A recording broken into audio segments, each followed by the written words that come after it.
روزے کے بارے میں جو سوال بہت زیادہ پوچھے جاتے ہیں، الٹی آ گئی ہے، ابکائی آ گئی ہے، اس سے روزہ تو نہیں ٹوٹا، انجیکشن لگانا ہے، چوٹ لگ گئی ہے، خون نکل گیا ہے، خون لگانا ہے، انہیلر لینا ہے، تو الٹی آنے سے روزہ نہیں ٹوٹتا۔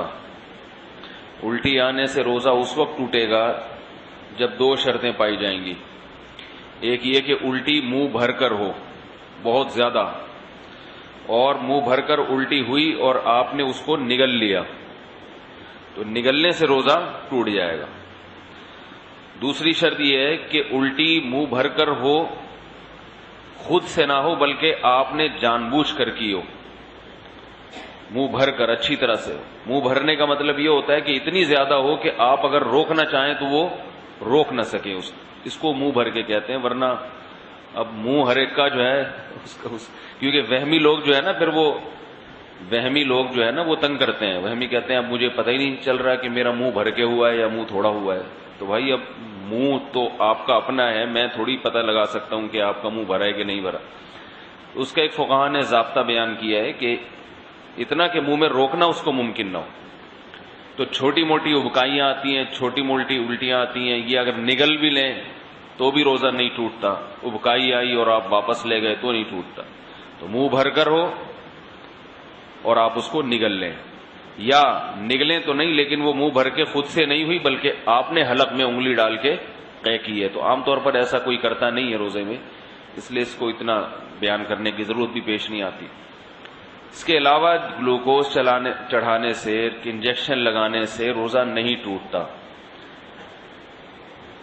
روزہ ٹوٹتا ہے کھانے پینے کے، ناک کے راستے یا منہ کے راستے کوئی چیز پیٹ کے اندر جائے، یا مقعد کے راستے کوئی چیز پیٹ کے اندر جائے۔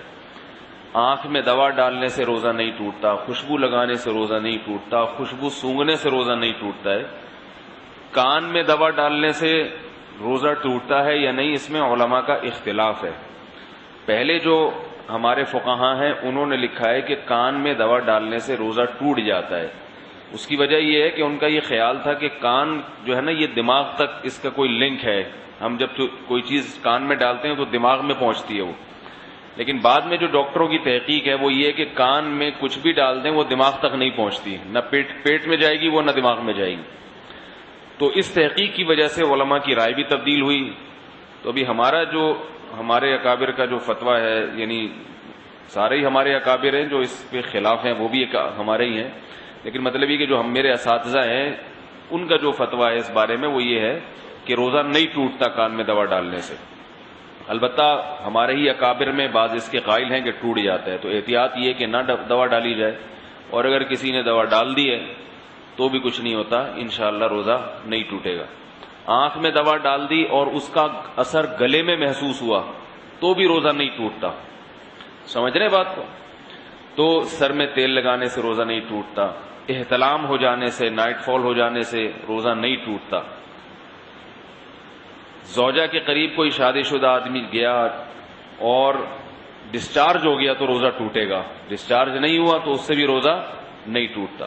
اور یاد رکھیں اگر اس نے ہم بستری کر لی تو پھر جو ہے روزہ بھی ٹوٹے گا اور 60 روزوں کا کفارہ بھی ہے اس کے اوپر۔ زوجہ سے ہم بستری بالکل حلال نہیں ہے روزے کی حالت میں، اور ویسے جان بوجھ کر روزے میں کھا لیا تو بھی روزہ ٹوٹے گا بھی، اور 60 روزوں کا کفارہ بھی ادا کرنا پڑے گا اس کو۔ تو رمضان میں کھانے کی اجازت نہیں ہے روزے کی حالت میں، روزہ ہی کیسا جس میں کھانے کی اجازت ہو، تو سزا بھی ملے گی، صرف روزہ نہیں ٹوٹے گا اس میں۔